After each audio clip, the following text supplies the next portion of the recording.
আসসালামু আলাইকুম ওয়া রাহমাতুল্লাহ। আলহামদুলিল্লাহি ওয়াহদাহু ওয়াসসালাতু ওয়াসসালামু আলা মান লা নাবিয়্যা বা'দাহু। আউযু বিল্লাহি মিনাশ শাইতানির রাজীম। ফাসাল্লি লিরাব্বিক।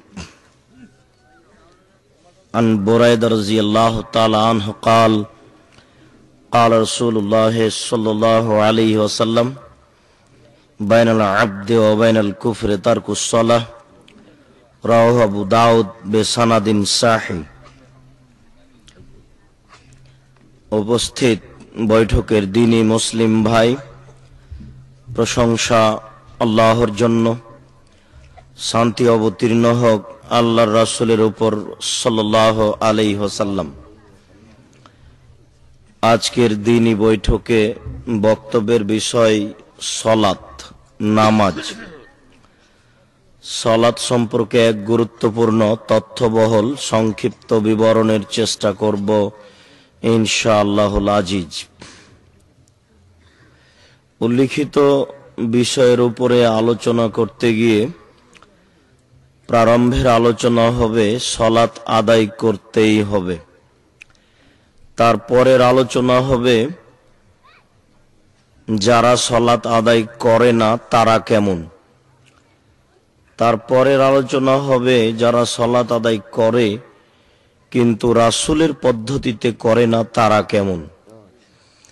তারপরের সংক্ষিপ্ত আলোচনা হবে কিভাবে সলাত আদায় করতে হবে।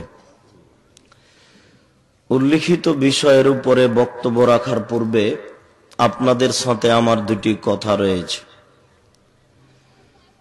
তার প্রথম কথা হচ্ছে, দয়া করে আপনারা যে যেখানে আছেন আপনাদের জরুরি প্রয়োজনীয় কাজ ত্যাগ করে, বা আপনারা যারা মহিলা বাড়িতে ঘরে বিভিন্ন জায়গায় ব্যস্ত আছেন, দয়া করে নিজ নিজ কাজ ত্যাগ করে আলোচনা শোনার জন্য জোরালোভাবে প্রস্তুতি গ্রহণ করুন।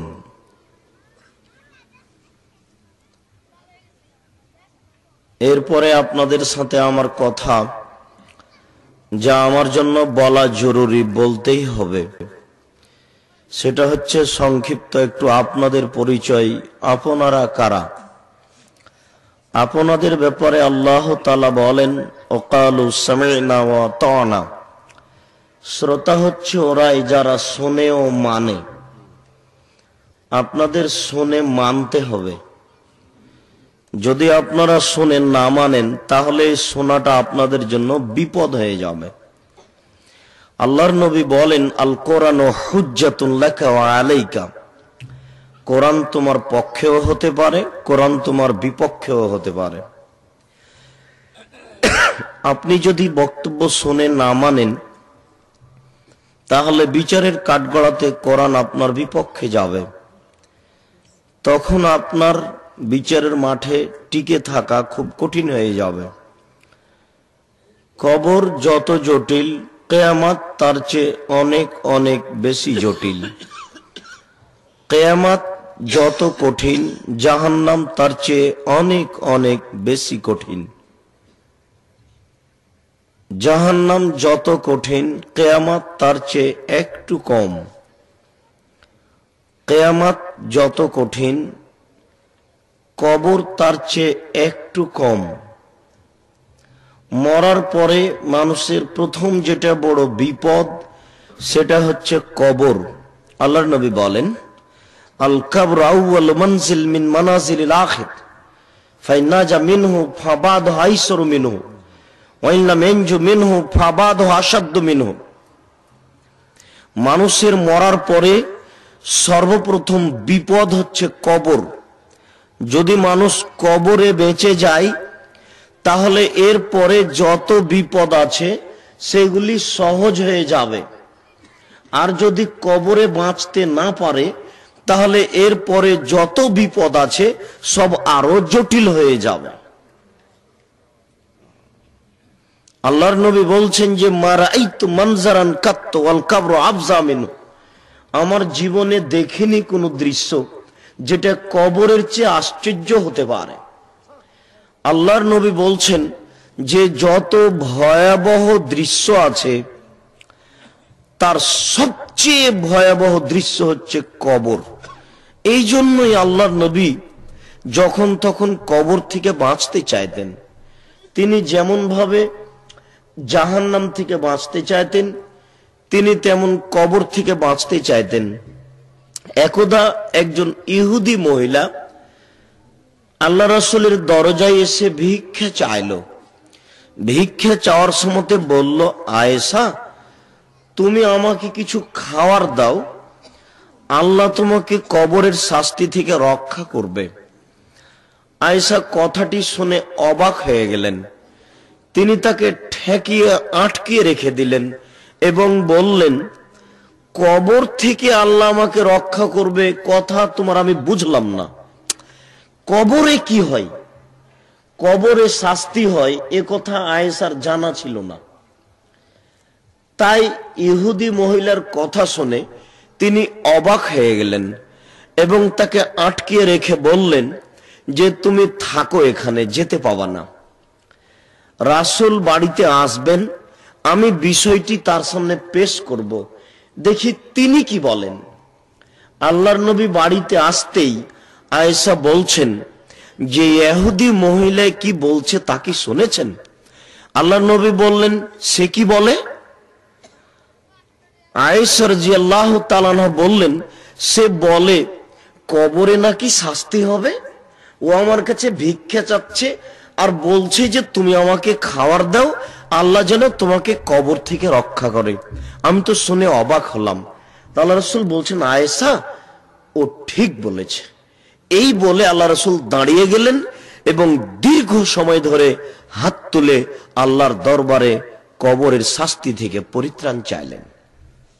তিনি বলেন, আমি যখনই আল্লাহর নবীকে সালাত আদায় করতে দেখেছি তখনই দেখেছি যে তিনি সালাতের শেষে কবরের শাস্তি থেকে পরিত্রাণ চাইতেন। কবর কত জটিল, কবর কত কঠিন, এটা আপনাকে আমি এইভাবে বুঝাতে পারবো না।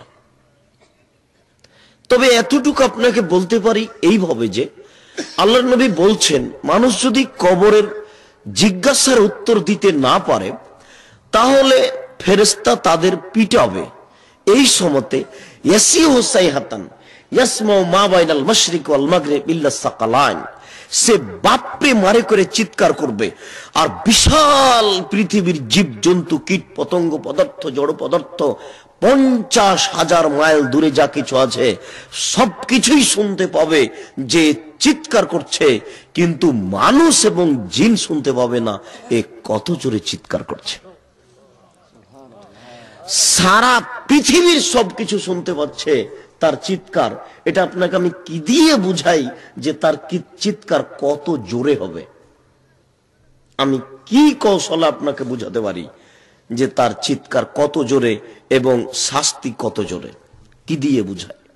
যে মারবে সে চোখে দেখে না, যে মারবে যে মারে সে কানে শোনে না, কানেও শোনে না, চোখেও দেখে না। কি দিয়ে আপনাকে আমি বুঝাই কবর কত জটিল?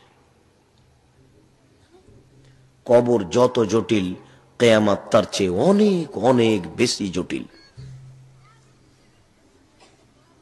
কিয়ামত যত জটিল কবর জাহান্নাম তার চেয়ে অনেক অনেক বেশি জটিল।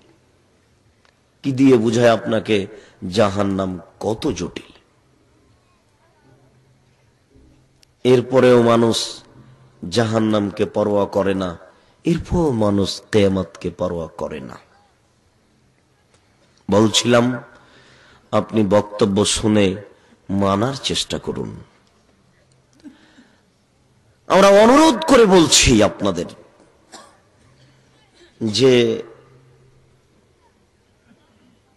প্রমাণ সহকারে বক্তব্য শুনুন। আল্লাহ তাআলা বলছেন, ফাসআলু আহলা যিকরি ইন কুনতুম লা তা'লামুন বিল বায়িনাতি ওয়াজ জুবুর। হে দুনিয়ার অজানা মানুষ, তোমরা জানা মানুষের নিকটে জানো প্রমাণ সহকারে। আপনাদেরকে জানা মানুষের নিকটে বক্তব্য শুনতে হবে আর প্রমাণ সহকারে শুনতে হবে। কেন? এই দেশের মাটিতে প্রায় 3 লক্ষ বানানো হাদিস আছে, মানুষ তৈরি করে রাসূলের নামে চালু করে দিয়েছে। আমরা বলছি কোরআন মাজিদ 30 পারা, শয়তান মমতাজ বেগম বলছে যে কোরআন 90 পারা। তারপর মানে হাদিস তৈরি করেছে 2000 জাল হাদিস। 15ই শাবানে রোজা রাখতে হবে, সারা রাত ইবাদত করতে হবে, এর প্রমাণে হাদিস তৈরি করা আছে 200।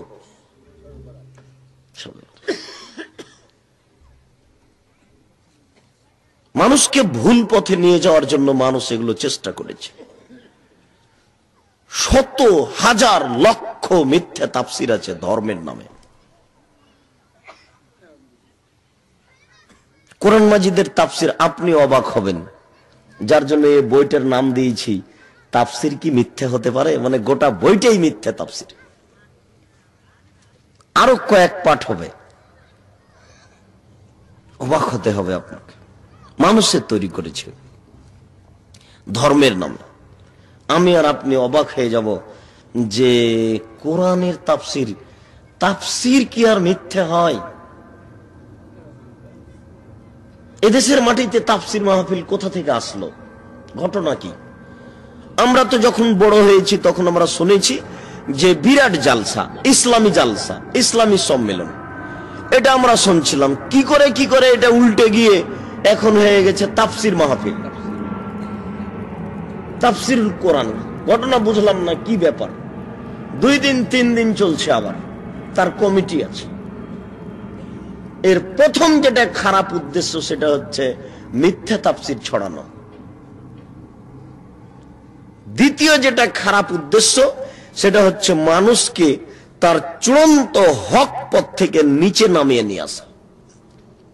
আর তৃতীয় যেটা খারাপ উদ্দেশ্য সেটা হলো ভোট চাওয়া। মৌলিক লক্ষ্য নয় মানুষকে হক পথে নিয়ে আসার। নলে মুফাসসির সাহেব বলছে যে অমুক সূরার 5 আয়াত তাফসির করো। কি তাফসির করবে ও? 5 আয়াতে কি আছে? 2 ঘন্টা আলোচনা করলো, এমনিতেই কি কি যেন বললো। 2 ঘন্টা পরে বলছে যে এই আয়াতের তাফসির করতে আরো কয়েকদিন লাগবে, কোনদিন সময় হলে এসে করে যাব। আশ্চর্য, পৃথিবীর কোন মানুষ এরকম তাফসির করেনি, কত করেনি। একটা আয়াতের তাফসির করতে 2-3 দিন লাগবে, এরকম কোন তাফসির পৃথিবীর কোন বিদ্বান করেননি। এর কাছে এত সময় লাগে কেন? অথচ এ মুফাসসির পড়তেই জানে না। শতকরা 98 জন মুফাসসির মিথ্যুক, আমার বুঝে। আপনার বুঝে আরো বেশি হতে পারে, কমও হতে পারে। এদেশের মাটিতে যারা তাফসির মাহফিল করছে তারা শতকরা 98 জন পড়তেই জানে না।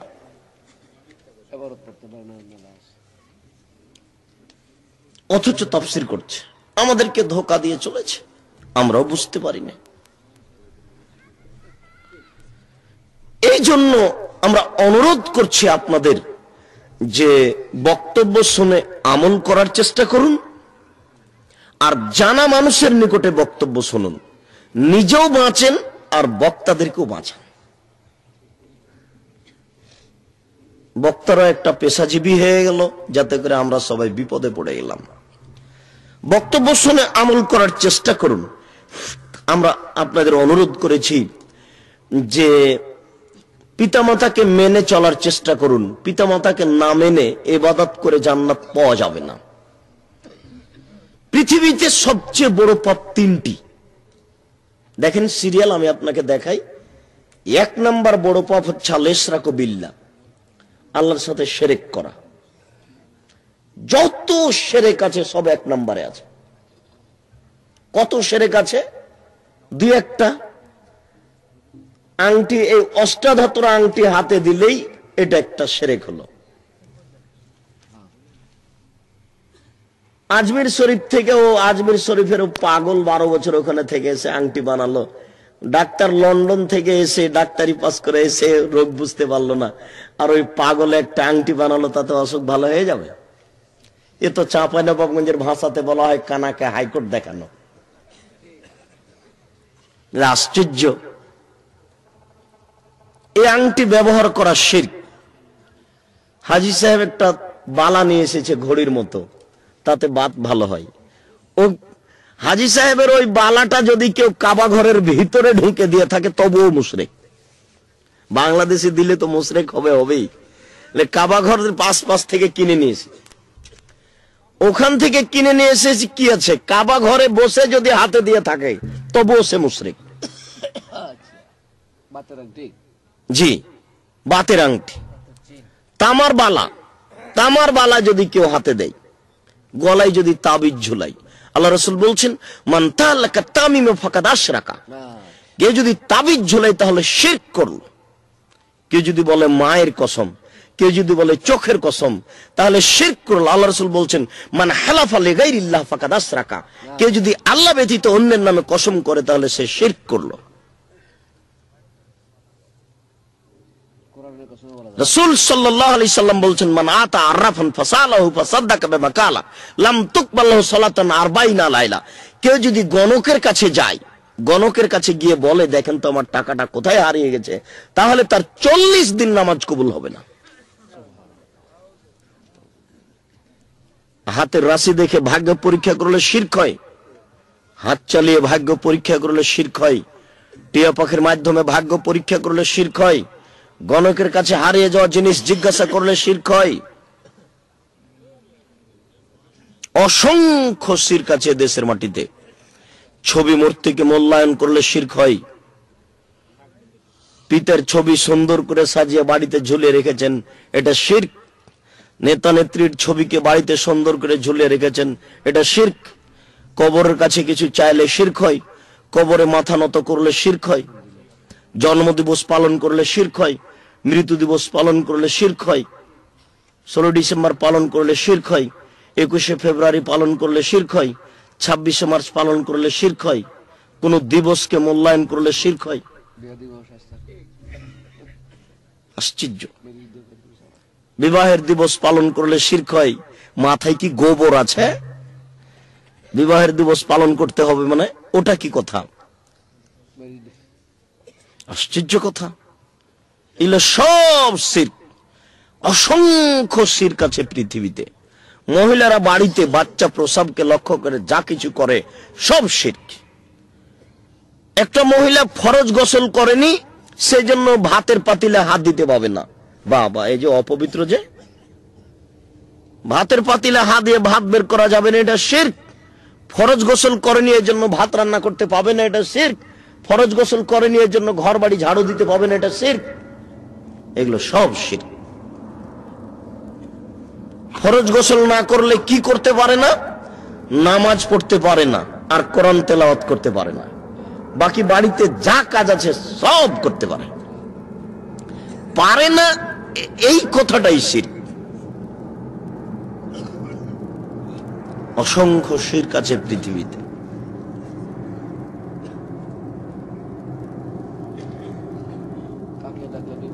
বলছিলাম পৃথিবীতে সবচেয়ে বড় পাপ 3টি। তার 1 নম্বর পাপ হচ্ছে শিরক করা, 2 নম্বর পাপ হচ্ছে উকুকুল ওয়ালিদান, পিতামাতার অবাধ্য চলা। অনুরোধ করেছি আপনারা কেউ পিতামাতার অবাধ্য চলিয়েন না, পিতামাতাকে মূল্যায়ন করেন। এটা চিরাচরিত নীতি যে স্ত্রীর কারণেই পিতামাতাকে সম্মান করা যায় না, এ কথা ঠিক। সারা জীবন লালন পালন করে আজকে আমি স্ত্রীর কাছে গিয়ে সম্পূর্ণই তার হয়ে গেলাম, আমার মা আর আমার বাপ মধ্যে থেকে দূরে চলে গেল, এটা পৃথিবীর গতি। এর পরেও আপনাকে প্রাণপণে চেষ্টা করতে হবে কতদূর তাকে মূল্যায়ন করা যায়। পৃথিবীর দ্বিতীয় মহাপাপ হচ্ছে পিতামাতার অবাধ্য চলা।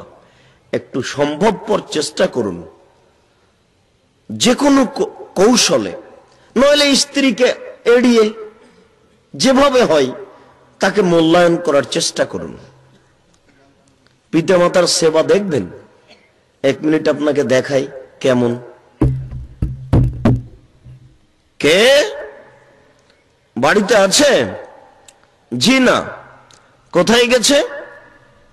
শিকার করতে গেছে। কখন আসবে? সন্ধ্যায় আসবে। কেমন আছো?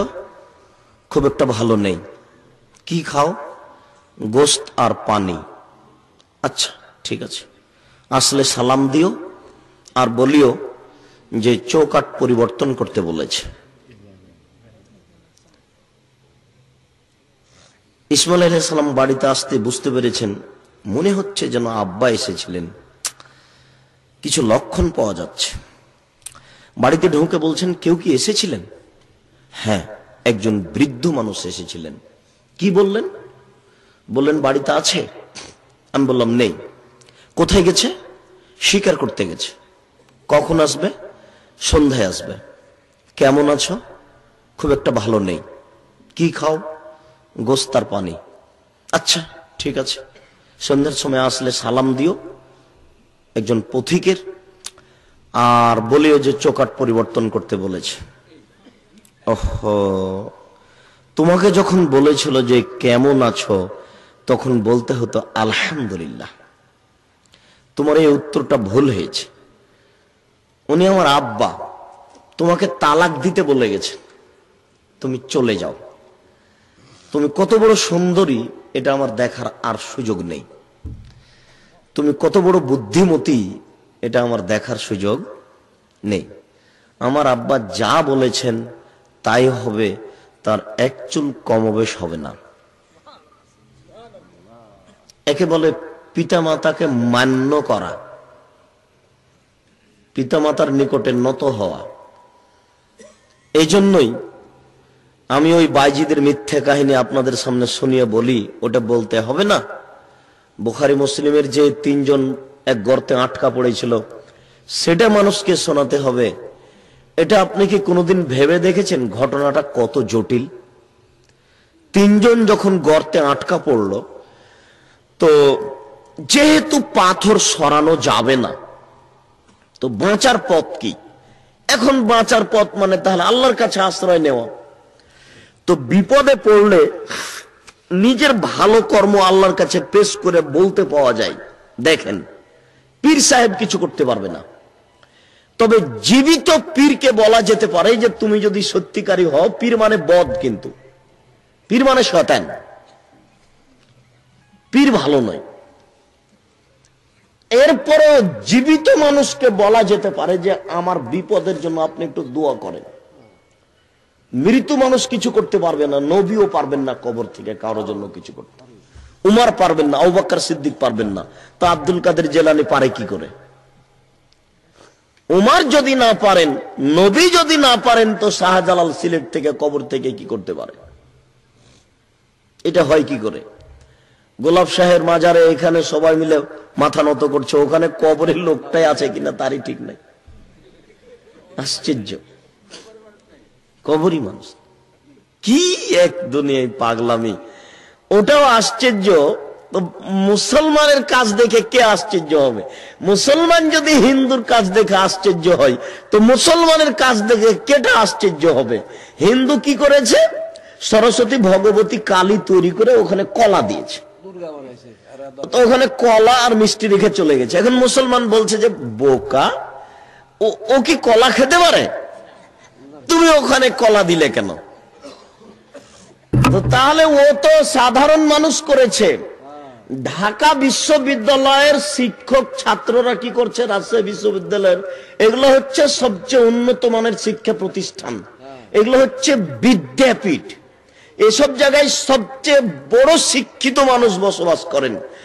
এই লোকগুলি শহীদ মিনার তৈরি করে শহীদ মিনারে ফুল দিল।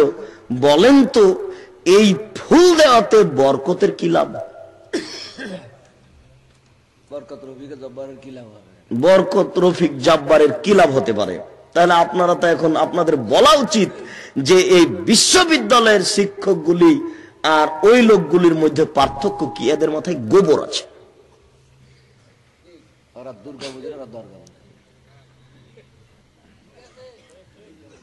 মানুষের কল্যাণ চাইতে হবে কি করে এটাই মানুষ বুঝে না। আশ্চর্য, এটা হয় কি করে? অসম্ভব।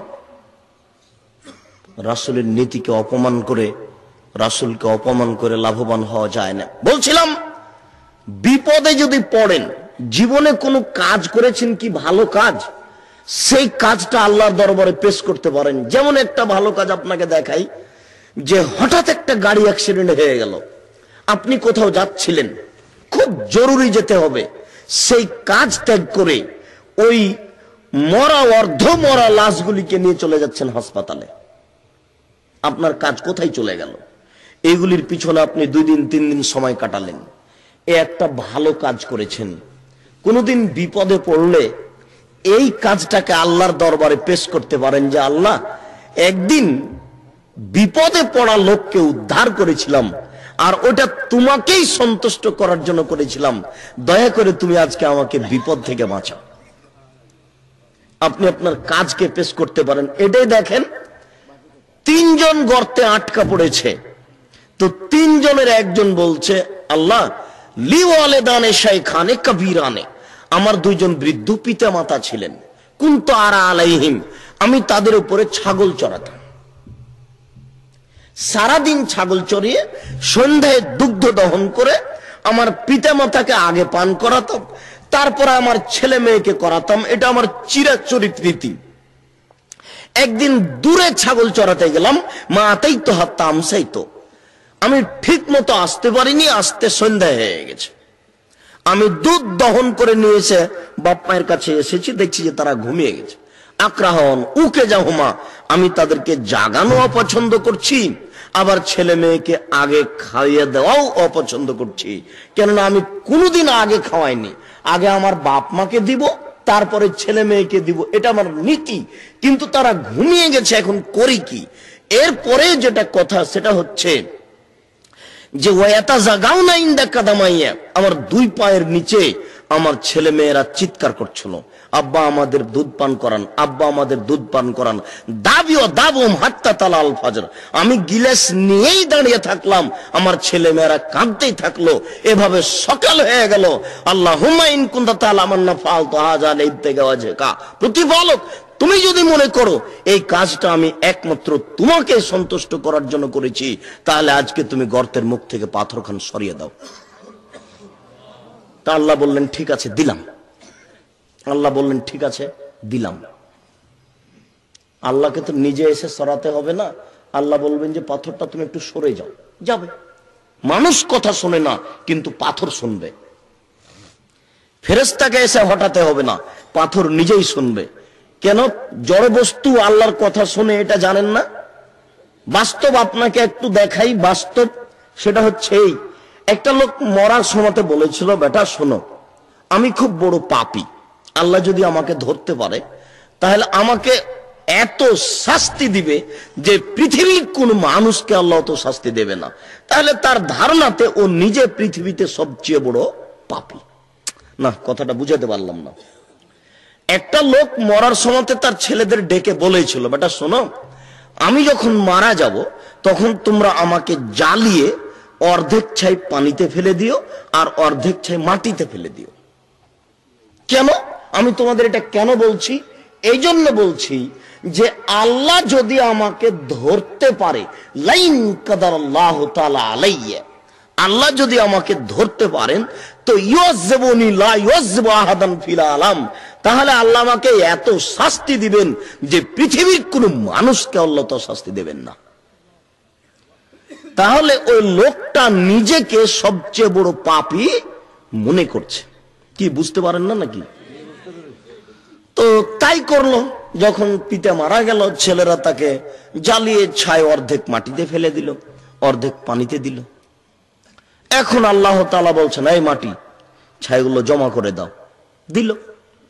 পানি, সমুদ্র, ছাইগুলো জমা করে দাও। দিল। এ দেখেন মাটি কথা শুনে,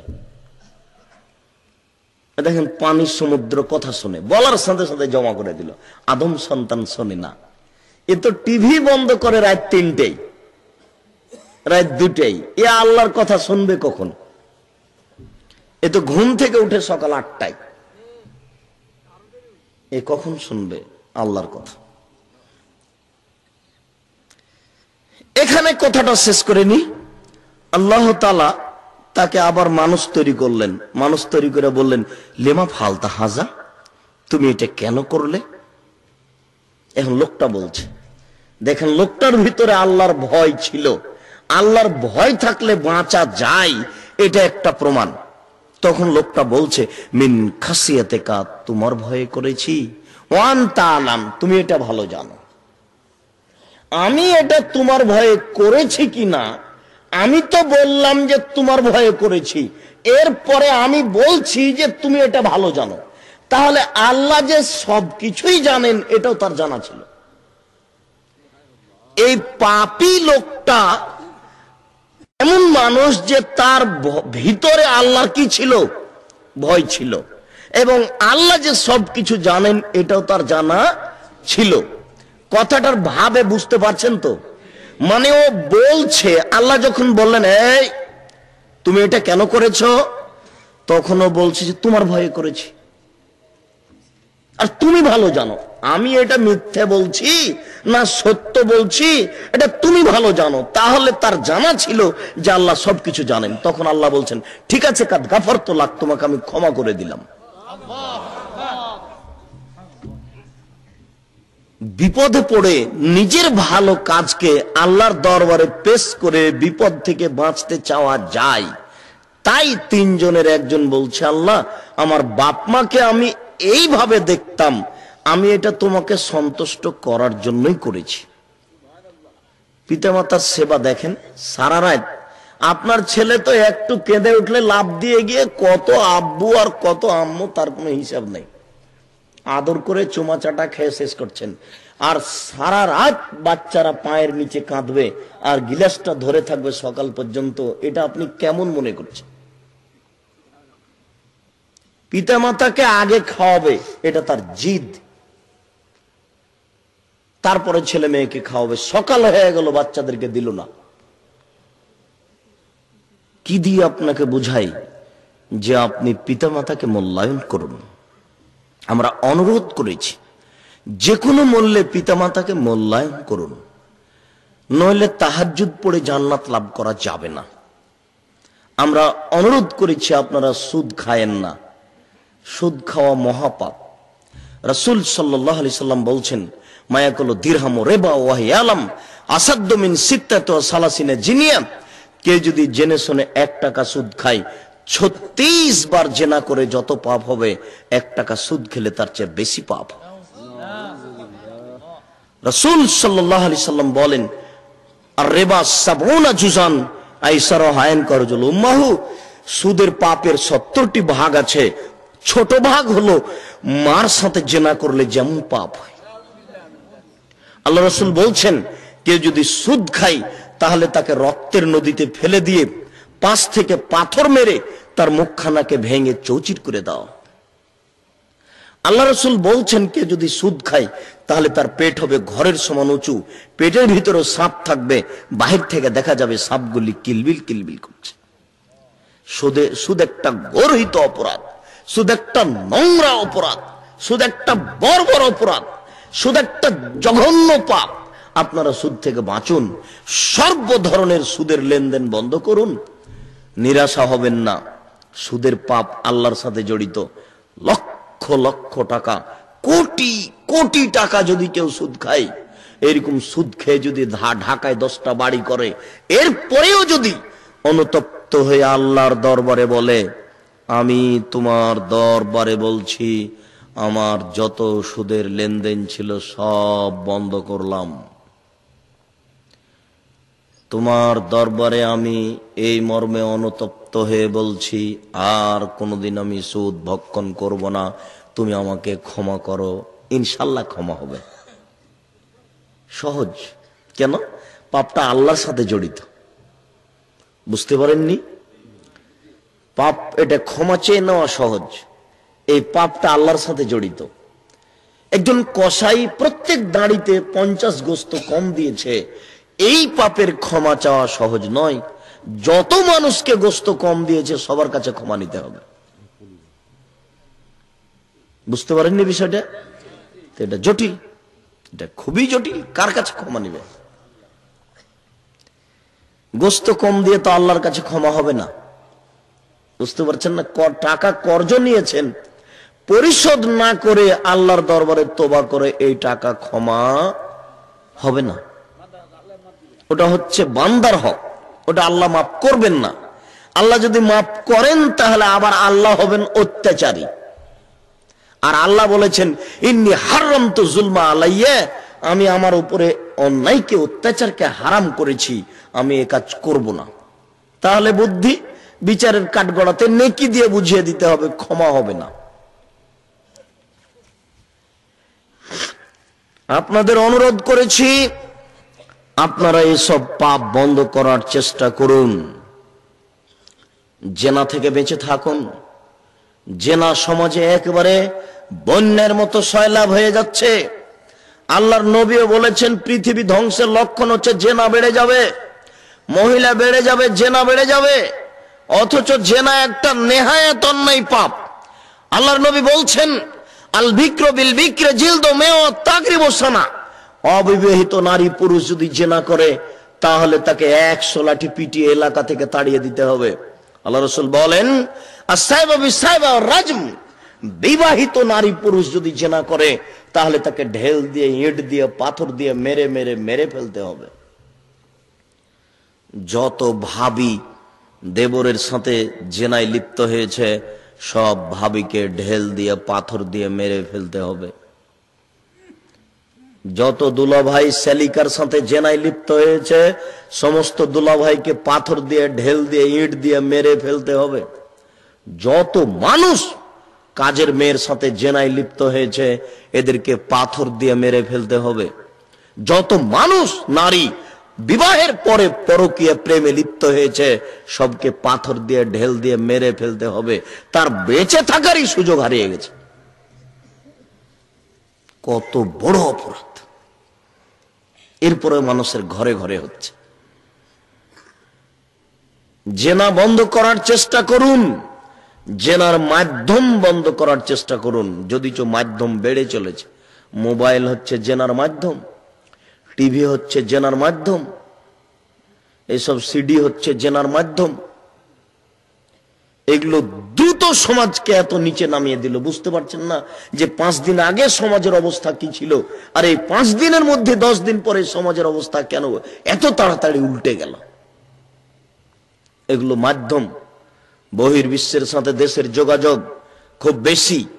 যাদের কাছে জেনা কোনো পাপ নয় তাদের সাথে এদেশের যোগাযোগ বেশি, যার জন্য মানুষ জেনাকে আজ পাপ মনে করে না। আল্লাহ রাসূল এই কথা দুঃখ করে বলেছেন, আমি দুঃখিত আমার উম্মত ইস্তাহিলুনাল হাররা, জেনাকে হালাল মনে করবে, মদ পান করাকে হালাল মনে করবে, বাদ্যযন্ত্রকে হালাল মনে করবে। এদেশের মানুষ গান বাজনাকে কি হারাম মনে করে? একটুকু ভারী মনে করে না। এই যে বাদ্যযন্ত্র, রেডিও বাজছে, টিভি চলছে, একটু কি মানুষের কাছে ভারী? তাহাজ্জুদ পড়ে এসে টুপি মাথায় দিয়ে ও টিভির পাশে বসে আছে। তাহলে এটা কোনো ব্যাপারই নয়, মনে হচ্ছে যে এটা তাহাজ্জুদের একটা অংশ। নাউজুবিল্লাহ। মানুষের কাছে পাপ কত সহজ হয়ে গেছে দেখেন, পরোয়া করে না। পরিবার এভাবে রাখিয়েন না। আহাল পরিবারের বিষয়ে খুব সতর্ক, সাবধান হন। আপনাকে যখন দেখি তখন খুব ভালো মানুষ মনে হয়, জান্নাত পাওয়া যাবে। তাহাজ্জুদ পড়েন, মাথায় টুপি আছে, 5 ওয়াক্ত সালাত আদায় করেন, রমজান মাসে সিয়াম পালন করেন, মনে হচ্ছে জান্নাত পাওয়া যাবে। কিন্তু আপনার মেয়ে, আপনার স্ত্রীকে যখন দেখা যায় তখন মনে হয় জান্নাত পাওয়া যাবে না। কেননা 3 শ্রেণীর মানুষ জান্নাতে যাবে না। 3 শ্রেণীর মানুষ জান্নাতে যাবে না। 3 শ্রেণীর মানুষ জান্নাতে যাবে না। তার 1 শ্রেণীর মানুষ হচ্ছে যারা নেশাদার দ্রব্য পান করে, মুদমিনুল খামর, বিড়ি, তামাক, সরদা, জর্দা, সিগারেট যারা নিয়মিত খায়, তারা নেশাদার দ্রব্য পান করে, এরা জান্নাতে যাবে না। মুদমিনুল খামর যারা নিয়মিত নেশাদার দ্রব্য পান করে তারা জান্নাতে যাবে না। দ্বিতীয় শ্রেণীর মানুষ, ওরাই জান্নাতে যাবে না যাদের বাড়িতে বেহায়াই আছে। আল্লাযী ইকুররু ফি আল খাবাসা, যার বাড়িতে বেহায়া এছো জান্নাতে যাবে না। এই জন্য আমরা নারীদের অনুরোধ করেছি, মাইকের আওয়াজ যত দূর পর্যন্ত যাচ্ছে সকল মুসলিম বোনকে হুঁশিয়ারি দিয়ে সাবধান করে বলছি, দেখুন আপনার লজ্জা থাকা উচিত। আপনি একজন মুসলিম মহিলা, আপনি একজন মুসলমানের বাচ্চা, আপনার পিতা মুসলমান, আপনার মা মুসলমান, আপনি একটা মুসলমানের মেয়ে, আপনি একজন মুসলমানের স্ত্রী। এরপরে আপনি পিঠ দেখিয়ে পেট দেখিয়ে জনগণকে পাপী করেন, আপনি একটু লজ্জা করেন না? আপনার লজ্জাবোধ থাকা উচিত। আমরা লজ্জা কামনা করি, আন্তরিকভাবে আপনার লজ্জা চাই। আপনার ভিতরে একটু লজ্জা থাকলে আপনি পেট পিঠ দেখিয়ে, মাথার চুল দেখিয়ে, এইভাবে উলঙ্গ নগ্ন পোশাক পরে শরীরের উঁচু অঙ্গ প্রত্যঙ্গ দেখিয়ে জনগণকে জাহান্নামের দিকে টেনে নিয়ে যেতেন না। আপনি একজন মহিলা, আপনার উচিত এটা যে আমার কারণে জনগণ জাহান্নামে যাবে কেন, এটা আপনার বিবেচনা করা উচিত। আপনি একজন মহিলা মানুষ, তারপর আপনি একজন মুসলিম মহিলা, কেন এটা আপনি করবেন? মোটেই ঠিক নয়। আপনি সাবধান থাকুন, আপনি সতর্ক হন, আপনি বিশ্বাস করুন। 20,000 মানুষ যদি আপনার পেট পিট দেখে থাকে, 20,000 মানুষ যদি আপনার পেট পিট দেখে থাকে, 20,000 মানুষে যত পাপ করেছে আপনি একাই তত পাপ করেছেন। 20,000 মানুষকে এই পাপের জবাব দিতে হবে, আপনাকে একাই এই পাপের জবাব দিতে হবে। শুধু আপনাকে নয়, আপনার স্বামীকে এই পাপের জবাব দিতে হবে, আপনার বাপকে ওই পাপের জবাব দিতে হবে। দুইজনই দায়ী, বাপও দায়ী, স্বামীও দায়ী। তরকারিতে লবণ বেশি হয়ে গেলে আপনার গরম দেখে কে? ভাত জ্বলে গেলে আপনার ঝাঁকুনি দেখে কে? ল্যাংটা হয়ে উলঙ্গ হয়ে বউ বাজারে ঘুরে বেড়েছে, একটু রাগ করতে পারেন না? ওখানে কিছু বলা যায় না? রাত দিন চোখের সামনে দেখছি মেয়ে নগ্ন হয়ে ঘুরে বেড়াচ্ছে, কেন একটু রাগ করা যায় না? এখনই ছেলে যদি একটা কাজ নষ্ট করে, ব্যবসায় যদি ভুল করে, তাহলে খুব রাগ। পরীক্ষায় যদি মেয়ে ফেল করে, তাহলে পিতার চোখের গরম দেখে কে? তুমি এই করো, তুমি সেই করো, তুমি পড়ো না ভালো করে, এটা খুব বলতে পারেন। বাপ হিসেবে একটু বলা যায় না, এই শোনো, তুমি আমার মেয়ে, তুমি আমার বাড়িতে থাকো, তুমি আমার বাড়িতে খাও। তোমাকে যদি আমি কোনোদিন মাথায় কাপড় না দিয়ে রাস্তায় চলতে দেখি, আমি তোমার বাপ বলছি, তোমার পিঠের চামড়া তুলে দেবো। একদিন মুখের একটা বাক্য ব্যবহার করলে এই মেয়ে 12 বছর মাথা থেকে কাপড় নামাবে না। এ কি কোনো সন্ত্রাসী যে বাপের কথা মানবে না? এ তো বাপের কথা মানে, মায়ের কথা মানে, বলার আগে মানে। মেয়েরা বাপের কথা মানে, মেয়েরা মায়ের কথা মানে। বাপের খুব সেবা করতে চায় মেয়েরা, খানা পানি রেডি। রমজান আসলে বাপকে ইফতারি করে খাওয়াবে, সেজন্য সেই মেয়ে ইফতারি সাজাতে লেগেছে বাপের জন্য জোহরের পর থেকে। খুব সুন্দর করে ইফতারি রেডি করছে, আব্বাকে খাওয়াবে। তাহলে বাপের কথা মেয়ে মানে? মা বলে, এই খালেদা, ঘরটা ঠিক করো তো, করে। থালা বাটি গুলো একটু পরিষ্কার করো তো, করে। তাহলে মেয়ে মায়ের কথা শুনে মানে। এখানে মানে না কেন? এখানে মা বলে না। মাই তো ছোট ব্লাউজ পরে আছে, অর্ধনগ্ন হয়ে আছে, তাহলে মা মেয়েকে বলবে কি করে? মাঝে মেয়েকে বলবে তো বলারই তো তার কাছে পরিবেশ নেই। যার জন্য তো এই কথাটা একেবারেই ঠিক যে মেয়ে খারাপ নয়, মা খারাপ। মা যেমন বেটি তেমন, বাপ যেমন বেটা তেমন। অনুরোধ করেছি আপনারা আমাদের কথা রক্ষা করুন। আপনার স্ত্রী সালোয়ার কামিজ মেক্সি চাদর পরবে, এটাই ঠিক। আপনার স্ত্রী সালোয়ার কামিজ মেক্সি চাদর পরবে, এটাই ঠিক। আপনার স্ত্রী যদি সালোয়ার কামিজ মেক্সি চাদর না পরে, শাড়ি 2 ছাটের ব্লাউজ পরতে হবে জরুরি ভিত্তিতে। 2 ছাটের ব্লাউজ মানে যার হাত হবে কবজি পর্যন্ত, নিচের দিক কোমরের নিচে চলে যাবে। 1 থেকে 1.5 গজ কাপড়ের ব্লাউজ তৈরি করতে হবে। ছোট ব্লাউজ আমরা হারাম বলিনি। যে বাড়িতে তার দেবর থাকে না, ভাসুর থাকে না, গ্রামবাসী যায় না, সেই বাড়িতেও ছোট ব্লাউজ পরে থাকতে পারে, ব্রেসিয়ার পরে থাকতে পারে, ওই এমনিতেই থাকতে পারে, সেটা তার স্বামীর ব্যাপার। কিন্তু এই স্বাভাবিক বাড়িতে ছোট ব্লাউজ পরে থাকতে পারে না। দেখুন, তাহাজ্জুদ পড়ে লাভ হবে না। 3 শ্রেণীর মানুষ জান্নাতে যাবে না, তার 1 শ্রেণীর মানুষ যার বাড়িতে বেহায়াই আছে। সাবধান থাকুন, আমাদের কথা রক্ষা করুন, আমাদের অনুরোধ রক্ষা করার চেষ্টা করুন। আপনারা আমাদের দ্বীনি ভাই, আমরা যেমন নিজের জন্য জাহান্নাম থেকে বাঁচা চাই, আপনাদের জন্য তেমন জাহান্নাম থেকে বাঁচা চাই। আমরা যেমন নিজের জন্য জান্নাত পাওয়া চাই, আপনাদের জন্য তেমন জান্নাত পাওয়া চাই। এই মাইকের আওয়াজ যত দূর পর্যন্ত যাচ্ছে, সকল মুসলিম বোনকে বিনীত অনুরোধ করে বলছি, আপনারা অযথা জনগণকে পাপী করিয়ে নিজে জাহান্নামে যায়েন না, আর জনগণকে জাহান্নামের দিকে টেনে নিয়ে যায়েন না। আপনাদের ভিতরে একটু লজ্জাবোধ থাকা উচিত। আমরা আন্তরিকভাবে আপনাদের দ্বীনি ভাই হিসেবে অনুরোধ করে বলছি, আপনারা লজ্জাবোধ করুন। আপনারা সালোয়ার কামিজ মেক্সি চাদর পরুন, নইলে শাড়ি পরলে বড় 2 ছাড়ের ব্লাউজ পরার চেষ্টা করুন। অযথা জরুরি প্রয়োজন ছাড়া বাড়ি ত্যাগ করবেন না। জরুরি প্রয়োজন ছাড়া আত্মীয় স্বজনের বাড়ি, খালা ফুফুর বাড়ি যাবেন না। আর আপনাদেরকে আল্লাহর নবী কঠোরভাবে নিষেধ করেছেন, স্ত্রীকে মারিও না, স্ত্রীকে গালি দিও না, স্ত্রীকে নিন্দা করো না, আর নিজের বাড়ি ছাড়া স্ত্রীকে কোথাও যেতে দিও না। বিবাহের পরে বাপের বাড়িতে 7 দিন থাকতে দেবেন না। বিবাহ করেছেন, বাপের বাড়িতে যদি আপনার স্ত্রী যেতে চায়, আপনিও যান। সকালে গিয়ে বিকালে নিয়ে ঘুরে আসেন, বউকে স্ত্রীকে বাপের বাড়িতে রাখেন না, ভুল হবে। বিবাহের বাড়িতে নিয়ে যায়েন না, বিবাহের বাড়িতে নিয়ে গেলে তার স্বামীর সংখ্যা বেশি হয়ে যাবে। বিবাহের বাড়িতে স্ত্রীকে পাঠায়েন না, আপনি যান। ভুল করিয়েন না নিজে থেকে। বিবাহ উপলক্ষে যত অনুষ্ঠান করা হচ্ছে সব হারাম। বিবাহ উপলক্ষে যত অনুষ্ঠান করা হচ্ছে সব হারাম। আর এখন কমিউনিকেশন সেন্টারে যেসব বিবাহ, এটা তো আপনারা চোখে দেখছেন। এগুলো কি মুসলমানের বাচ্চা না এগুলো পশু প্রাণীর বাচ্চা?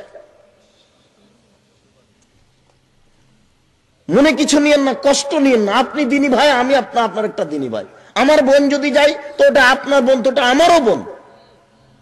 আশ্চর্য! ওটা আপনার ভাবি, তো ওটা আমারও ভাবি। ওটা একজন মুসলমানের মেয়ে।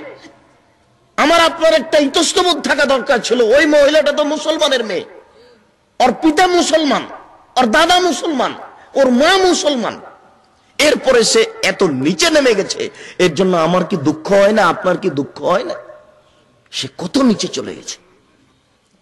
সে নগ্নতাকে একটা ভালো কাজ মনে করছে, সে জেনাকে একটা ভালো কাজ মনে করছে, দুলা ভাইয়ের কোলে বসে থেকে হাসি তামাশাকে একটা ভালো কাজ মনে করছে।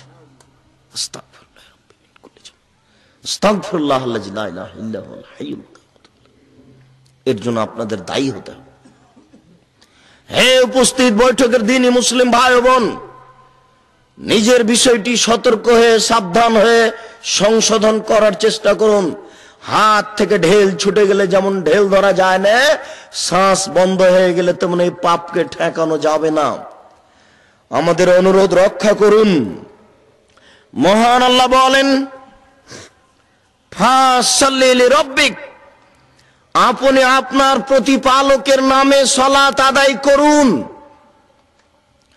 মহান আল্লাহ বলেন, ওয়াকিমুস সালাত লিযিকরি, তোমরা আমাকে ডাকার জন্য সালাত আদায় করো। মহান আল্লাহ বলেন, ইন্নাস সালাতা তানহা আনিল ফাহশাই ওয়াল মুনকার ওয়া লাযিকরুল্লাহি আকবার, নিশ্চয় সালাত নামাজ মানুষকে পাপ থেকে অশ্লীল কাজ থেকে দূরে রাখে। ওয়া লাযিকরুল্লাহি আকবার, আর সালাত হচ্ছে আল্লাহকে ডাকার সবচেয়ে বড় মাধ্যম। যত মাধ্যম দিয়ে আল্লাহকে ডাকা যায়, সালাত আদায় করে নেন। আল্লাহ নবী বলেছেন, শোনো, মানুষ যখন সালাতের সময়কে মেরে ফেলবে, সালাত যখন নির্ধারিত সময় আদায় করবে না, তখন তোমরা কি করবে? সাহাবী বললেন, বলেন ঠিক আছে, আপনি বলেন কি করব? তা আল্লাহ রাসূল বললেন, সালাত তোমরা বাড়িতে পড়ে নাও, এরপরে ইচ্ছা হলে পরে তাদের সাথে জামাতে পড়িও, ইচ্ছে না হলে না পড়িও, পড়লে নফল হয়ে যাবে। এ দেখেন আল্লাহর নবী আপনাদেরকে বাড়িতে পড়ে নিতে বলছে। ফজরের সালাত এবং আসরের সালাত ওরা যেই সময়তে আদায় করছে সেই সময়তে আপনাদের হবে না। এমনি তো আকীদা ব্যাপারে তার সাথে আমার গন্ডগোল আছে, কেননা তার আল্লাহ সব জায়গায় থাকে আর আমাদের আল্লাহ সপ্তম আকাশের উপরে থাকেন। তার আল্লাহর আকার আকৃতি নেই, নিরাকার, আর আমাদের আল্লাহর আকার আকৃতি আছে। নবীতেও পার্থক্য, তার নবী নূরের তৈরি আর আমাদের নবী মাটির তৈরি। তার নবী মারা যায়নি, কবরে জীবিত আছে, যে কোনো সময়ে যে কোনো অনুষ্ঠানে চলে আসে। আর আমাদের নবী মারা গেছেন, কবরে আছে, কোনো ক্ষমতা নেই, চলে গেছেন, দুনিয়া থেকে গেছেন, কোনো ক্ষমতা নেই। নবী আমাদের কবর থেকে কিছুই করতে পারবেন না। যা করবেন বিচারের কাঠগড়াতে আল্লাহ যখন আবার জীবিত করবেন, অনুমতি যখন দিবেন তখন, এবং সিজদায় পড়ে অনুমতি নেবেন, নিজ ইচ্ছায় কিছু করতে পারবেন না, কোনো কিছু করার ক্ষমতা নেই। আল্লাহ অনুমতি দিলে, সুপারিশ করলে আল্লাহ কবুল করবেন, এই কথা আল্লাহ বলেছে। বলছিলাম আপনারা 5 ওয়াক্ত সালাত আদায় করুন। আল্লাহ তাআলা বলেন, আল্লাহর নবী বলেন, মাঝ তুমি এমন দেশে যাচ্ছ, ওরা ইহুদি, ওরা খ্রিস্টান, ওদের তুমি প্রথমে বলো ফাদু মিলা শাহাদাতিন লা ইলাহা ইল্লাল্লাহ, ওরা সাক্ষী দিবে আল্লাহ ব্যতীত কোনো মাবুদ নেই, মুহাম্মদ আল্লাহ রাসূল, এটা সাক্ষী দিতে হবে। এই বাক্য ভারত, বাংলাদেশ, পাকিস্তানের লোকেরা বুঝে না। আমি সাক্ষ্য দিচ্ছি আল্লাহ ব্যতীত কোনো মাবুদ নাই, এই কথা ভারত, বাংলাদেশ, পাকিস্তানের লোকেরা তেমন বুঝে না। সৌদি আরবের লোকেরা বুঝেছিল, মুহাম্মদ সাল্লাল্লাহু আলাইহি সাল্লামের আত্মীয় স্বজন বুঝেছিল। আমি সাক্ষ্য দিচ্ছি আল্লাহ ব্যতীত কোনো মাবুদ নেই, মানে সরস্বতী চলবে না, ভগবতী চলবে না, কালী চলবে না, দুর্গা চলবে না, লাত চলবে না, উজ্জা চলবে না, মানাত চলবে না, কোনো মাবুদ চলবে না একমাত্র আল্লাহ ছাড়া। আর তাদের বিশ্বাসে মুহাম্মদ সাল্লাল্লাহু আলাইহি সাল্লাম লাথি মেরেছেন, তারা কি সহ্য করতে পারে? তাদের একটা নকল আল্লাহ ছিল, তার নাম ছিল হবল। এই হবল আল্লাহটা কাবা ঘরের এক কোণে ছিল, ওখানে একটা পাতিল ছিল, সেই পাতিলে 3টে খড়ি ছিল। একটা খড়ির গায়ে লেখা ছিল ইফআল, করো, আর একটা খড়ির গায়ে লেখা ছিল লা তাফাল, করো না, আর একটা খড়ির গায়ে ছিল মোহমাল, কিছুই না। তো ওরা যদি কোন লোকের ছেলের সাথে মেয়ের বিবাহ দিব মনে করত, বা এই জমিটা কিনবো মনে করত, তা আগে হবল আল্লাহর কাছে অনুমতি নিত। নাউজুবিল্লাহ। কিভাবে? ওই মূর্তির পাশে যে পাত্রটা আছে ওতে হাত ঢুকিয়ে খড়ি বের করত। ওই খড়িটা যদি বের হয় যাতে লেখা আছে ইফাল, করো, এর মানে হলো যে হবল আল্লাহ বলল যে তুমি বিবাহ দাও। কথাটা বুঝতে পারছেন তো? আর যদি লা তাফাল লেখা খড়িটা বের হয় তাহলে হবল আল্লাহ বলল যে বিবাহ দিও না। ওইভাবে তারা অনাদি কাল থেকে চলে আসছে, আর আমাদের নবী বলছেন যে একে লাথি মারতে হবে। এটা সম্ভব? তারা কি করে মেনে নিবে? মানুষ আজ মানতে পারে না। আপনাকে আমি অনুরোধ করে বলছি, আপনার বাড়িতে যত ছবি মূর্তি আছে সবকে বাড়িতে গিয়ে লাথি মেরে ভেঙে চৌচুর করে ফেলতে হবে। আপনি পারবেন? সবাই পারবে না। টাকা দিয়ে কিনে নিয়ে এসেছেন মূর্তি, আপনার স্ত্রী মূর্তি নিয়ে এসে শোকেজে সাজিয়েছে। আমাদের কোনো ভালোবাসা নেই। আমাদের বাচ্চারা, আমরা তো ভালোবাসি না, আমাদের বাচ্চারা বইয়ের ওপরে যেটা আছে সেটা তো মুখ নষ্ট করেছে, বইয়ের ভিতরে যেগুলো আছে সেগুলোকে নষ্ট করেছে। বই হাতে নিলে আগে তাদের কলম ওখানে যাবে। ছোট বাচ্চা, 5 বছরের মেয়ে, ও যদি বই হাতে করে তো দেখবে ছবি কোথায় আছে, ওটা গতি। আর ছবিকে ভালোবাসা মনে কিছু নিন না, আপনাকে লক্ষ্য করে বলছি, আপনিও ছবিকে ভালোবাসেন, আপনার স্ত্রীও ভালোবাসেন, দুইজন মিলে ভালোবাসেন বলেই তো বাজার থেকে ছবি মূর্তি কিনে নিয়ে এসে শোকেজে সাজিয়ে রেখেছে। তাহাজ্জুদ পড়ে কি দিয়ে লাভ হবে? আর যে ঘরে ছবি মূর্তি থাকে সে ঘরে ফেরেশতা প্রবেশ করে না, এ তো জানেন। এরপরে ছবি আছে, তা থাকে কেন? মুসলমানের ঘরে তা থাকবে কেন? মুসলমান না, নবী ছবি মূর্তিকে লাথি মেরে ভেঙে চৌচির করেছেন, ইব্রাহিম আলাইহিস সালাম, সবাই তো জানেন। তা করবেন কোন? বলছিলাম, হে উপস্থিত বৈঠকের দিনই মুসলিম ভাই বোন, আল্লাহর নবী বললেন, শোনো মুআজ, তুমি প্রথমে বলবে আল্লাহ ব্যতীত কোনো মাবুদ নাই, এটা মেনে নিতে হবে, প্রথম কথা এটা। তারপরে মোহাম্মদ আল্লাহ রাসূল, এটা মেনে নিতে হবে। ফাইনু হাতাউল যালিক, তারা যদি এটা মেনে নেয় তাহলে তাদের বলো, ইন্নাল্লাহ কাদ ফারাজ আলাইহিম খামসা সালাওয়াতিন ফিল ইয়াউমিল লাইলা, 24 ঘন্টায় 5 ওয়াক্ত সালাত আদায় করতে হবে। এটা ফরজ, নফল এর সাথে নয়। ফরজ 5 ওয়াক্ত সালাত আদায় করতে হবে যে কোনো মূল্যে। এটা তাদের আদেশ করো। আপনি 5 ওয়াক্ত নামাজ পড়তে বাধ্য, নেকি পাবেন কিনা সেটা ভিন্ন কথা। যদি বেশি নেকি নিতে যান তাহলে নফল পড়েন। আল্লাহর নবী বলেছেন, কেউ যদি 5 ওয়াক্ত সালাতের সাথে 12 রাকাত নফল আছে, সুন্নাত আছে, সুন্নাত বলেন আর নফল বলেন, যেটাই বলেন, 5 ওয়াক্ত সালাতের সাথে কত ওয়াক্ত নফল আছে বলেন তো? জোহরের আগে 4, পরে 2, কত হলো? 6। মাগরিবের পরে 2, 8।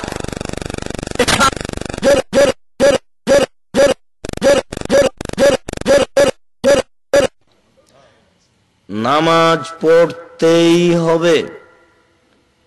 যতক্ষণ পর্যন্ত হুঁশ আছে ততক্ষণ পর্যন্ত নামাজ পড়তে হবে, নামাজ মাপ নেই।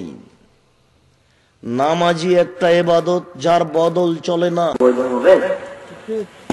না আপনি তার জানাজা এবং নামাজ যতদিন পড়ছে না তাকে নামাজ পড়ার জন্য অনুরোধ করুন। তবে জুমার দিন নামাজ পড়তে যায়, মাঝে মধ্যে কোনোদিন নামাজ পড়তে গেছে, নিয়মিত নামাজি ছিল না, লোকটা মারা গেছে, তারা জানাজা করবেন না, এটা ঠিক নয়। নাপাক অবস্থায় মসজিদে যাওয়া যাবে কি? জি, নাপাক অবস্থায় মসজিদে যাওয়া যাবে, মসজিদে থাকা যাবে। একাধিক বুখারী মুসলিম বর্ণিত সহিহ হাদিস। আজান কতটুকু দীর্ঘ স্বরে দেওয়া যাবে? যতদূর সম্ভব, যতদূর সম্ভব। তবে একামত দ্রুত দিতে হবে। নতুন বাড়ি দোকান উপলক্ষে দোয়া করার নিয়ম কি? নতুন বাড়ি বা দোকানপাটের দোয়া করার কোনো নিয়ম নেই। শয়তানের ক্ষতি যদি মনে করেন তাহলে শেষের বাকারার শেষের 2 আয়াত নিজে পড়ুন বা অন্যকে পড়তে বলুন, যেন তাতে শয়তান না থাকে। বরকতের জন্য কোন পরহেজগার মানুষকে দিয়ে 2 রাকাত নামাজ পড়াতে পারেন। এসব অনুষ্ঠান যেগুলো মিলাদের নামে চলছে এগুলো হারাম, এতে গুনাহ হবে। শয়তানের ক্ষতি থেকে বাঁচতে হলে সূরা বাকারার শেষ 2 আয়াত পড়তে হবে। বরকত মনে যদি করেন তাহলে নিজে 2 রাকাত নামাজ পড়ুন বা কোনো পরহেজগার মানুষকে ডেকে এনে 2 রাকাত নামাজ পড়ান। দাওয়াত খেয়ে নবী সাল্লাল্লাহু আলাইহি সাল্লাম কিভাবে দোয়া করতেন? দাওয়াত খেয়ে নবী করিম সাল্লাল্লাহু আলাইহি সাল্লাম বলতেন, আল্লাহুম্মা আগফির লাহু, বলেন না, দোয়াটা হচ্ছে আল্লাহুম্মা বারিক লাহুম ফিমা রাযাকতাহুম, আর আল্লাহুম্মা আগফির লাহুম ওয়ারহামহুম, আল্লাহুম্মা আতিম মান আতামানি ওয়াসকে মান সাকানি। খেতে বসার সুন্নতি কোনো নিয়ম আছে কি? খেতে বসার সুন্নতি নিয়ম একটা হাদিস দ্বারা বোঝা যাচ্ছে যে হাঁটু দুইটা মাটিতে নামিয়ে দিয়ে আত্মাহিত পড়ার যেমন একটা অবস্থা, এইভাবে বসার একটা হাদিস সহি পাওয়া যায়। এছাড়া তেমন কোনো পদ্ধতি পাওয়া যায় না। তবে হেলান দিয়ে খেতে বসা নিষেধ করা আছে, মর্মে চেয়ারে না বসে খাওয়াই ভালো হবে। মর্মে চার জানো হয়ে ডান পা বাম পায়ের দিকে দিয়ে বাম পা ডান পায়ের দিকে দিয়ে যেভাবে সাধারণত বসছি এভাবে না বসাই ভালো। এতে পেটটা খোলা থাকে, বেশি খাওয়া যায়। পায়খানায় যেভাবে বসা হয় এভাবে বসে খেতে পারলে সবচেয়ে ভালো হবে। পেটটা চাপা থাকবে, শরীরটা হালকা থাকবে, খাওয়া কম হবে। দুই হাঁটু উঠিয়ে খাওয়া কম খান, তাহলে ভালো হবে শরীরের জন্য। নবী কম খেতেন, কম খাওয়ার জন্য বলেছেন। গাড়িতে চড়েছি, অজু নেই, অথচ অক্ত চলে যাচ্ছে, এখন কি করব? যদি দেখা যায় যে মাগরিব হয়ে আসছে, মানে মাগরিব হয়ে গেলে আসর টাইম পার হয়ে যাবে, তাহলে এমনিতে আসরের সালাত আদায় করে নেন অজু ছাড়াই। তবে জোহর থেকে নিয়ে সূর্য ডুবার পূর্ব পর্যন্ত জোহরকে ঠেলে নিয়ে আসা যায়। সফরে আছেন, ঠিক মাগরিবের সময় এগুলো পাচ্ছেন না, মাগরিব ঠেলে নিয়ে যান একেবারে এসা পর্যন্ত, রাত 10টা 12টা পর্যন্ত। যদি পানি পাওয়ার সম্ভাবনা থাকে তাহলে দুটা একসাথে পড়ে নেবেন, যদি সম্ভাবনা না থাকে তাহলে বিনা ওযুতে বিনা তায়াম্মুমে সালাত আদায় করে নেবেন। নামাজরত অবস্থায় সিজদায় বাংলায় দোয়া করা যাবে কি? জি না, নামাজরত অবস্থায় বাংলায় দোয়া করা যাবে না। তো নামাজের মধ্যে যে অনেক দোয়া কবুল হয়, তো আমরা তাহলে কি করব? তো আপনি তাহলে সব ছেড়ে দিয়ে সালামের বৈঠকে রব্বানা আতিনা ফিদ দুনিয়া হাসানাতাও ওয়া ফিল আখিরাতি হাসানাতাও ওয়া কিনা আযাবান্নার এই দোয়াটা পড়েন, এতে আপনার সব উদ্দেশ্য লুকিয়ে আছে। জি, আর যদি ভালো না লাগে তাহলে সালামের পরে কি বলতে চাচ্ছেন বলেন। নামাজের ভিতরে নিজের ভাষা চলবে না। মৃত মানুষ শুনতে পায় কি? জি না, কবর দিয়ে আসার সময়তে মাত্র যারা চলে যাচ্ছে তাদের জুতার আওয়াজ শুনতে পায় যে চলে গেল, তাছাড়া শুনতে পায় না। কি কোর্টে বিবাহ হয় অভিভাবকের অনুমতি ছাড়া, বিবাহ হবে কি? না হলে হুকুম কি? জি, এই বিবাহ বাতিল, চলবে না। যত কোর্টে বিবাহ হচ্ছে এগুলি অবৈধ। যতদিন পর্যন্ত মেয়ের বাপ রাজি না জানিয়েছে, সম্মতি না জানিয়েছে, ততদিন পর্যন্ত জেনা হবে। যত সন্তান হচ্ছে এগুলো অবৈধ সন্তান। আজ হলো বিবাহের 10 বছর 20 বছর পরে হলো মেয়ের বাপকে গিয়ে বলতে হবে দুইজন সাক্ষী নিয়ে যে তোমরা দুইজন সাক্ষী থাকো, আমি এই বিবাহতে সম্মতি জানালাম। সেদিন থেকে এটা বিবাহ হয়ে গেল। কি কথা বোঝা গেল না? নইলে কোনো ঘরে গিয়ে গোপনে গিয়ে মেয়ের বাপ বলবে দুইজন সাক্ষী নিয়ে গিয়ে, এই শোনো জামাই, আমি তোমাদের বিবাহতে সম্মতি জানালাম, এই সাক্ষী দুইজন তোমরা শুনে থাকো। এই কথাটা বাপ বললেই বিবাহ হয়ে গেল। এখন এই কথা বলার পূর্ব পর্যন্ত এটা হবে জেনা। এটাই চূড়ান্ত সিদ্ধান্ত। সারা দুনিয়ার কোর্ট একদিকে হয়ে গেল, ওই বিবাহ অবৈধ হবে। মসজিদের ভিতর সিনারি দ্বারা মসজিদ সজ্জিত করা যাবে কি? জি না, মসজিদের ভিতরে কোনো সিনারি দেওয়া যাবে না। এমনকি যেসব কালেমা লেখা হচ্ছে এগুলো লেখা চলবে না। অন্তত পশ্চিম দেওয়ালে চলবে না। পশ্চিম দেওয়ালে ওইসব আয়না দিয়ে জ্বালানা করা যাবে না, যেটা দাঁড়ালেই মানুষ ওই আয়নাতে ওই কাঁচে গিলাসে নিজেকে দেখতে পায়। কথাটা বুঝতে পারেননি? এগুলো চলবে না। নিতান্তই যদি কিছু করতে চান তাহলে পূর্ব দেওয়ালে করতে হবে।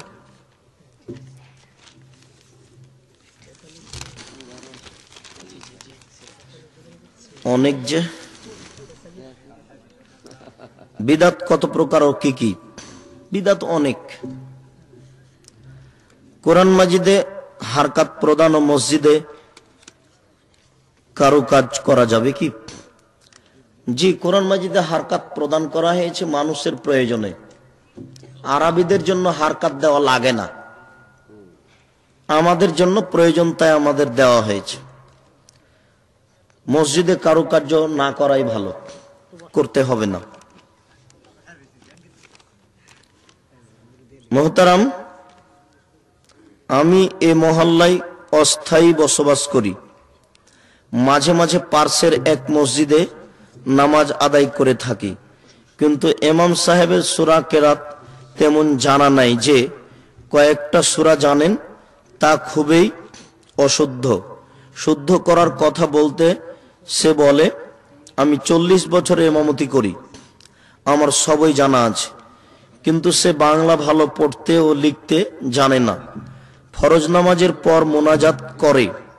আমরা বললাম যে অনেক আলেম বলেন ফরজ নামাজের পর সম্মিলিত মোনাজাত বিদআত। সে বলে থাকে কোন আলেম মোনাজাত নাই হাদিস দেখাতে পারবে না। ও মোনাজাত নাই, তারা নিষেধের হাদিস দেখাতে পারবে না। তো আপনার কথা মানে ছেড়ে চলে আসলো। ওর কেরাত ভালো না, এই জন্য তার পিছনে আপনার নামাজ হবে না, এই কথা ঠিক নয়। ওর নিজেরই উচিত যে একজন ভালো লোককে নিয়ে এসে ছেড়ে দেওয়া, কিন্তু উনি যতদিন আছেন কোরআন মাজিদ পড়তে পারুক আর না পারুক, আপনি তার পিছনে নামাজ পড়েন, আপনার জন্য এটাই ঠিক। থাকলো পরের কথা যে নিষেধের দলিল দেখাতে পারবে না, এই কথাটা বলা হচ্ছে অজ্ঞতা। মানে যেখানে নিষেধের দলিল লাগবে না সেখানে চাওয়া হচ্ছে, এটা শরীয়ত না জানার প্রমাণ। তো যাক, সেটা আর আমরা বলছি না। উনি শরীয়ত বুঝেন না বলেই এ কথা বলেছেন, নিষেধের দলিল কই। তবে তার পিছনে আপনার নামাজ হবে। কোরআন মাজিদ ভুল পড়ুক আর ঠিক পড়ুক, সেটা আপনার জিম্মেদারি নয়। একটাও যদি ঠিক না হয় তাহলে আপনার নামাজ হবে, ক্ষতি হলে তার হবে। গ্রামবাসী একজন ভালো কেরাতওয়ালা মানুষকে ঠিক করুক, এটা ভিন্ন কথা। এছাড়া তারই ইমামতিতে আপনাদের থাকতে হবে। পার্শ্বের হাটে, মেরাদিয়া হাটের দিন একদল লোক ঔষধ বিক্রয় করে থাকে। তাদের মাঝে কিছু মেয়ে নর্তকী বা পতি তাদের মতো আচার আচরণ করে বিভিন্ন গান বাজনা করে লোক জমায়। বেশিরভাগ গানই অশ্লীলভাবে গেয়ে থাকে। আমার প্রশ্ন, এমন ব্যক্তির নিকট হতে ঔষধ কেনা ও ব্যবহার করা খাওয়া উচিত হবে কি? আপনি এখানে কিনুন, অন্য জায়গাতে গেলে কিনতে পারেন, এখানেও কিনতে পারেন, তবে তার জন্য এই ব্যবসা অবৈধ। ওইসব মাধ্যম দিয়ে ব্যবসা করা, তার উপার্জন হারাম। আপনি সেখানে ঔষধ প্রয়োজনে নিতে পারেন, অন্য জায়গাতে পাওয়া গেলে সেখানে যান, তবে তার উপার্জন মাধ্যম হারাম। ইমাম সাহেব, মুসলমান মেয়ে উপভোগ করতে পারবে কি? এটা কি আগে থেকে ছুটে গেল নাকি? এই অনুষ্ঠানে মুসলমানরা যেতে পারবে কিনা, কোন ইমানদার মুসলমান ওই অনুষ্ঠানে এইসব গান বাজনা শুনতে পারবে? না না, তা যাবে কেন? ও তো সব হারাম বাদ্যযন্ত্র, ওখানে যাবে কেন? জরুরি প্রয়োজনে কেউ যদি ওষুধ কিনতে যায় তো কিনে নিয়ে চলে আসবে, ওখানে দাঁড়িয়ে থাকার তো কোনো যুক্তি আসে না, হারাম। সালাত সমাপ্ত হবার পরেই হাত তুলে মোনাজাত করা হয়, এটা কি ঠিক? এটা এখন জিজ্ঞাসা করার প্রয়োজন নাই ভাই, এটা ঠিক নয়। এটা তো আহলে হাদিসের বড় বড় আলেম আজ থেকে নিয়ে 35-40 বছর আগে বলেছেন। যখন আমাদের জন্ম তখন বলেছেন। আব্দুল্লাহ বিন ফজল সাহেব নামাজ শিখের 2য় সংস্করণের 2য় খণ্ডে লিখেছেন, কেউ যদি করতে হবে মনে করে তাহলে অবশ্যই বেদাত হবে। যার জন্য 1992 সালে জামালপুরে এক বিতর্ক বৈঠকে গিয়ে বলেছিলাম, যে আমার উপরে খেপছেন কেন, যান আব্দুল্লাহ বিন ফজল কবরের উপরে 10টা কিল মেরে আসেন, তাহলে রাগটা মিটে। আমার উপরে রাগ করার কি আছে? উনি তো লিখেছেন। ডক্টর আব্দুল বারী রাহেমাহুল্লাহ 41তম আরাফাত পত্রিকা লিখেছেন মোনাজাত বেতাত। শেখ আলিমউদ্দিন সাহেব আজ থেকে নিয়ে 35 বছর আগে লিখেছেন এটা মিষ্টি বেদাত। রংপুর কারমাইকেল কলেজের অধ্যক্ষ আব্দুল নূর সালাফি সাহেব জমিয়তের আহলে হাদিসের খুব বড় পণ্ডিত মানুষ, পাঞ্জাব পাকিস্তান থেকে পড়ে এসেছিলেন। রংপুর কারমাইকেল কলেজের অধ্যক্ষ অনুমান আজ থেকে নিয়ে 35 বছর আগে লিখেছেন বিদাত। দুই বাংলার বড় আলেম হাফেজ আইনুল বারী কলিকাতা মেটিয়া বুরুজ, খুব বড় পণ্ডিত মানুষ, অনুমান আজ থেকে নিয়ে 30 বছর আগে লিখেছেন নামাজের পরে হাত তুলে দোয়া করা বিদাত। তাহলে এটা তো নতুন কথা নয়। এদেশে জামিরা নামে কিছু লোক বসবাস করে, জামিরা যাদের মাথার চুল বড়, ওরা আজ থেকে নিয়ে 500 বছর আগে বলেছেন এটা বিদাত। আর হানাফি ভাইরা এটা বলেছেন প্রায় 100 বছর আগে বেদাত। মুফতি ফাইজুল্লাহ হাটহাজারী, চিটাগাং।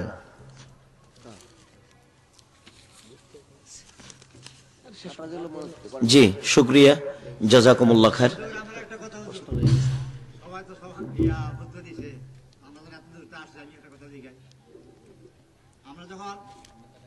মানুষ যখন মারা যায়, মারা যাওয়ার পরে যখন কখন কইরা তারপরে জানাজা পড়াই, সূরা ফাতিহা পড়ি, তারপরে কুল ফাল্লাহ পড়ি, তারপরে দোয়া মাসুরা, তারপরে দুরূদ শরীফ পড়ি।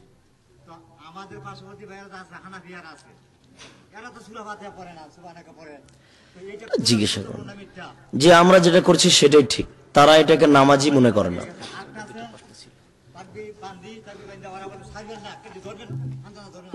এটা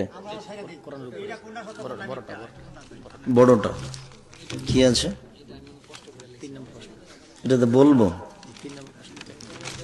3 নম্বর প্রশ্নে কি আছে ভাই? আমাদের এসব এলাকায় বিয়ের সুন্নতি খাতনার অনুষ্ঠানে হিন্দুদের মতো রীতিনীতি করা হয়ে থাকে। খাতনার অনুষ্ঠান করা যাবে না ভাই, এগুলো হারাম, এগুলো কুসংস্কার। হিন্দু মুসলমান খাতনার কোনো অনুষ্ঠান নাই, ওগুলো বাপের জিম্মেদারি বাস। আরো আচ্ছা আচ্ছা দেখি, মাননীয় খতিব সাহেবের কাছে জানতে চাই, মহিলাদের বাচ্চা ভূমিষ্ঠ হওয়ার সময় যেমন বাচ্চা অর্ধেক ভূমিষ্ঠ হওয়ার পর মাটি গর্ত করে বাচ্চা অংশটুকু গর্ত জায়গায় রেখে নামাজ কায়েম করতে হইবে, ইহার সঠিক বা সহিহ হাদিস সমাধান দিবেন কি? জি না, এই অবস্থাতে তো নামাজ হবে না, নামাজ মাপ। জি, ওই অবস্থায় নামাজ পড়তে হবে না, নামাজ মাপ। প্রসাব বেদনা উঠেছে, যদি রক্ত বা সাদা কিছু দেখতে না পাই তাহলে বেদনা অবস্থায় নামাজ পড়তে হবে।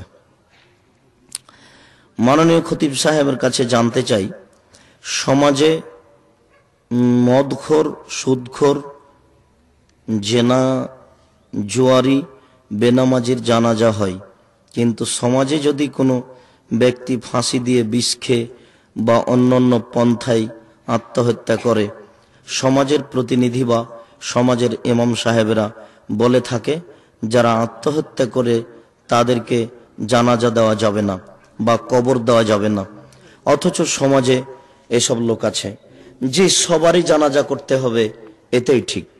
আত্মহত্যা করুক, সুদ খাক, মদ খাক, ঘুষ খাক, জানাজা করুন, এটাই ঠিক।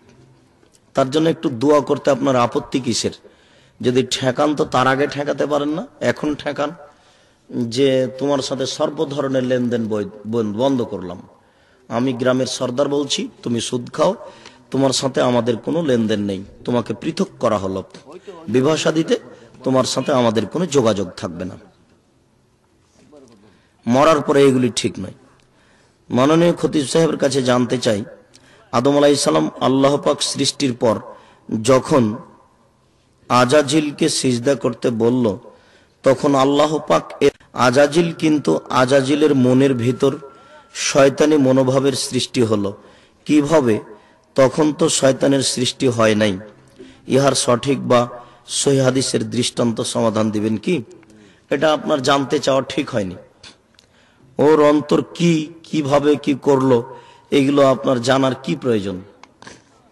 তার এটা গতি, সে তো ইবলিস, সে আল্লাহকে মানবে না, এর গতি আগে থেকে তার ভিতরে এটা আছে, এটাই প্রকাশ পেয়েছে। আল্লাহ তাআলার সর্বসৃষ্টি জীব মানুষ মাটির তৈরি, আমাদের রাসূল সাল্লাল্লাহু আলাইহি সাল্লাম মাটির তৈরি, কিন্তু রাসূল সাল্লাল্লাহু আলাইহি সাল্লাম বলে থাকেন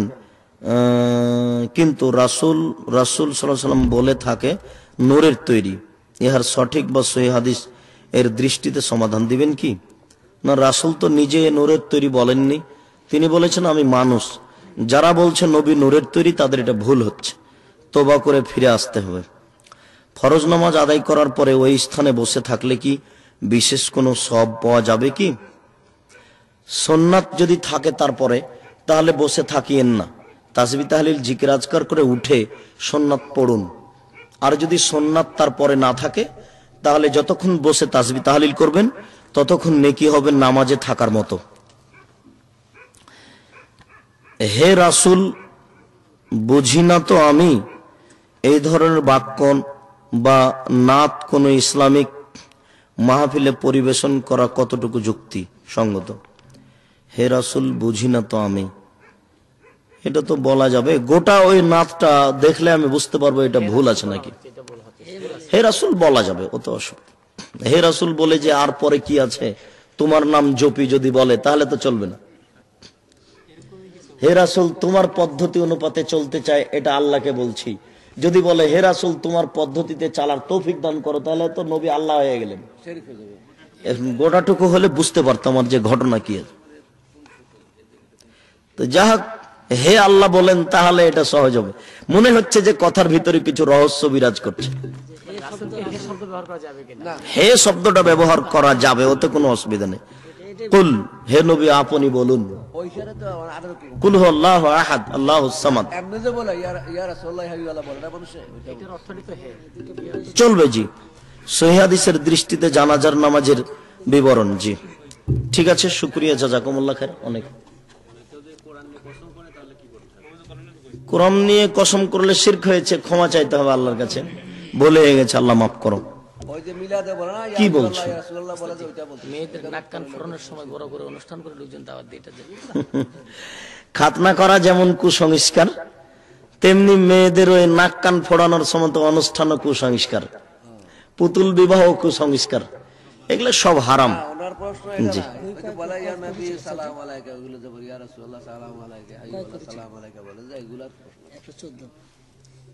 খোলা কতটি ছিল? খোলা কয়টা ছিল গুনেছিল? 118 কপি বই।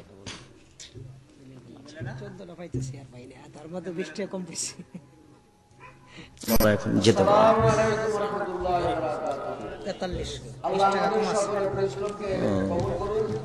তাহলে কয়টা হারাচ্ছেন?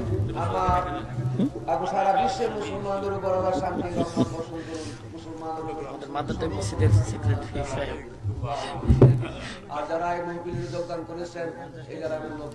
আজ কত